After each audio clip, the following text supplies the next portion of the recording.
Hi అండి. అందరూ ఎలా ఉన్నారండి? బాగున్నారా? ఈరోజు నేను ఎంతో యమ్మీగా, స్పైసీగా టేస్ట్ అదిరిపోయేలా చికెన్ మసాలా పాస్తా చేశానండి. చాలా డిఫరెంట్ స్టైల్‌లో చేశాను. వీడియోనైతే పూర్తిగా చూసి సపోర్ట్ ఇవ్వండి. ప్లీజ్ అండి నా ఛానల్‌ని సబ్స్క్రైబ్ చేసి సపోర్ట్ చేస్తారని నేను ఆశిస్తున్నాను. కావాల్సిన ఐటెమ్స్ అయితే క్యాప్సికము, క్యారెట్టు, అల్లము, వెల్లుల్లి, ఉల్లిపాయలు, పచ్చిమిర్చి, టమాటా తీసుకోవాలి. పాస్తా అయితే ఒక 100 గ్రాములు తీసుకున్నానండి. చికెన్ కూడా ఒక 100 గ్రాములు తీసుకున్నాను నేను. తీసుకున్న చికెన్‌ని ఇప్పుడైతే ముక్కల్లా కట్ చేసుకోవాలన్నమాట. పీసెస్‌లాగా సన్నగా కట్ చేసుకోవాలి. మనం తీసుకున్న క్యాప్సికమ్‌ని కూడా లోపలున్న భాగమంతా తీసేసి పెద్ద ముక్కలుగా కట్ చేసుకోవాలండి. చిల్లీ చికెన్‌కి ఎలా కట్ చేసుకుంటామో, ఆ విధంగా పెద్ద ముక్కలుగా కట్ చేసుకోవాలి క్యాప్సికమ్‌ని. అదే విధంగా క్యారెట్ పైనున్న లేయర్‌ని కూడా తీసేసుకొని, ఫ్రైడ్ రైస్‌కి స్లైసెస్‌లాగా ఎలా కట్ చేసుకుంటామో, అదే విధంగా సన్నగా కట్ చేసుకోవాలండి క్యారెట్‌ని కూడా. చూడండి నేను ఎలా కట్ చేశానో, ఆ విధంగా కట్ చేసుకుంటే సరిపోతుంది. ఇప్పుడు ఆనియన్స్‌నైతే మనం తీసుకున్న ఆనియన్స్‌లో సగం ఆనియన్స్‌ని ముక్కల్లా కట్ చేసుకోవాలండి. ఇంకా ఉన్న సగం ఆనియన్స్‌నైతే అలా కట్ చేసుకొని మధ్యలోకి లేయర్స్‌లా ఒక్కొక్కటి విడదీసుకోవాలన్నమాట.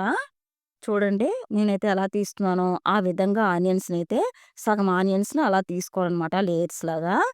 చూసారు కదా! ఆనియన్స్‌ని ఎలా లేయర్‌లా తీసుకున్నానో. ఇప్పుడు మనం కట్ చేసుకున్న ఆనియన్స్‌ని మిక్సీ గిన్నెలోకైతే వేసుకోవాలండి. తరువాత అలాగే వెల్లుల్లిపాయ రేఖల్ని, ఆ అల్లం ముక్కని వేసుకొని, మనం తీసుకున్న టమాటాని మూటుకు పైన కట్ చేసుకొని, చిన్న ముక్కలుగా కట్ చేసుకొని మిక్సీ గిన్నెలోకైతే వేసుకోవాలి. తరువాత ఒక పచ్చిమిరపకాయని వేసుకొని, మెత్తని పేస్ట్‌లాగా మొత్తం మిక్సీ పట్టుకోవాలి. వేయడం వల్ల ఫ్లేవర్ బావుంటుంది. టేస్ట్ చాలా బావుంటుంది. ఇప్పుడైతే గిన్నెతోనైతే వాటర్ పెట్టుకోవాలి. మరిగిన తర్వాత మనం పాస్తానైతే వేసుకొని గరిటెతో ఒకసారి కలుపుకోవాలండి. ఓ 5 మినిట్స్ దగ్గర ఉడికించుకోవాలి. ఉడికించుకున్న పాస్తాని ఇప్పుడైతే మనం ఒక ప్లేటు పెట్టుకొని మొత్తం వాటర్ అంతా వంచేసుకున్న తర్వాత అదే పాస్తాలో మనం ఒక లోటాతో సగం వాటర్ అయితే వేయాలండి. వేసిన తర్వాత మళ్ళీ ఆ నీళ్ళని కూడా మనం ఒక ప్లేట్ పెట్టి వంచేసుకోవాలి. తర్వాత ఒక ప్లేట్‌లోకి అయితే పాస్తాని తీసుకొని కాసేపు పాస్తాని ఆరబెట్టుకొని ఉంచుకోవాలండి. తర్వాత అదే పాస్తాలో మనం తీసుకున్న చికెన్‌ని కూడా వేసుకొని, ఇప్పుడు మనం తీసుకున్న పాస్తాకి, చికెన్‌కి సరిపడేట్టుగా సాల్ట్‌ని, కారంని వేసుకోవాలి. తర్వాతైతే చాట్ మసాలాని ఒక హాఫ్ టీ స్పూన్ వేసుకోవాలి. తరువాత మనం ముందుగా మిక్సీ పట్టుకొని ఉంచుకున్న మసాలా పేస్ట్‌ని 2 టీ స్పూన్లు కార్న్ ఫ్లోర్ కూడా వేసుకొని, మొత్తం ఐటెమ్స్ అన్నీ పాస్తాకి, చికెన్‌కి పట్టేటట్లుగా కలుపుకోవాలి. పాస్తా చికెను కలర్‌ఫుల్‌గా ఉండడానికి ఒక చిటికెడంతా ఫుడ్ కలర్‌ని కూడా వేసుకొని, మొత్తం ఐటెమ్స్ అన్నీ బాగా కలిసేటట్లుగా కలుపుకోవాలి. ఇప్పుడు కళాయి అయితే పెట్టుకొని, ఆయిలు మనం పోసుకోవాలండి డీప్ ఫ్రై చేయడానికి. కాసింత ఆయిల్ వేస్తే సరిపోతుంది. ఇప్పుడు ఆయిల్ కాగిన తర్వాత మనం కలిపి పెట్టుకొని ఉంచుకున్న పాస్తాని, చికెన్‌ని వేసుకొని, మంటని మీడియం ఫ్లేమ్‌లో పెట్టుకొని ఏయించుకోవాలి. పాస్తాని మరీ డ్రైగా ఏయించకండి. కాస్త ఏగిన తర్వాత సైడ్‌కైతే పాస్తాని తీసుకోవాలండి. చికెన్‌ని మాత్రం కాస్త పచ్చిదనం పోయేంత వరకు ఏయించుకోవాలి. ఇప్పుడు పాస్తాని, చికెన్‌ని సైడ్‌కి తీసుకున్న తర్వాత అదే ఆయిల్‌లో మనం ముందుగా మిక్సీ పట్టుకొని ఉంచుకున్న మసాలా పేస్ట్‌నైతే వేసుకోవాలండి. ఏసుకొని మంటను మీడియం ఫ్లేమ్‌లో పెట్టుకొని ఏయించుకోవాలి. ఇప్పుడైతే ఒక 2, 3 టీ స్పూన్లు పెరుగును కూడా వేసి బాగా కలుపుకోవాలండి. అయితే ఒక హాఫ్ టీ స్పూను సాల్ట్‌ని కూడా వేసుకోవాలండి. ఏసుకున్న తర్వాత బాగా కలుపుకోవాలి. ఇప్పుడు చూసారు కదా!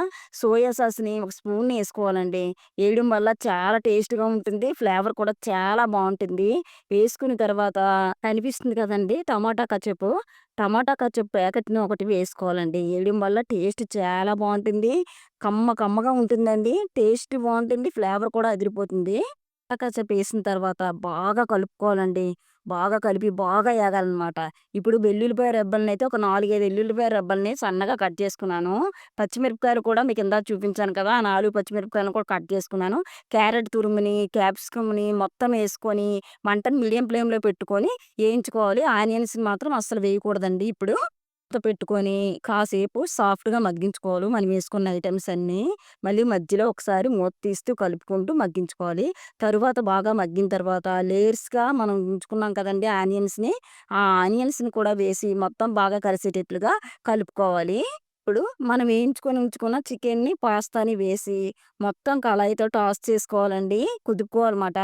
ఎంత బాగా కుదుపుకుంటే అంత బావుంటుంది. ఫైనల్‌గా అయితే కొత్తిమీరను కూడా వేసుకోవాలి. మళ్ళీ ఒకసారి మొత్తం అంతా కలిసేటట్టుగా కుదుపుకుంటే సరిపోతుందండి. ఇప్పుడైతే ప్లేట్‌లోకైతే పాస్తా చికెన్‌నైతే తీసుకుందాము.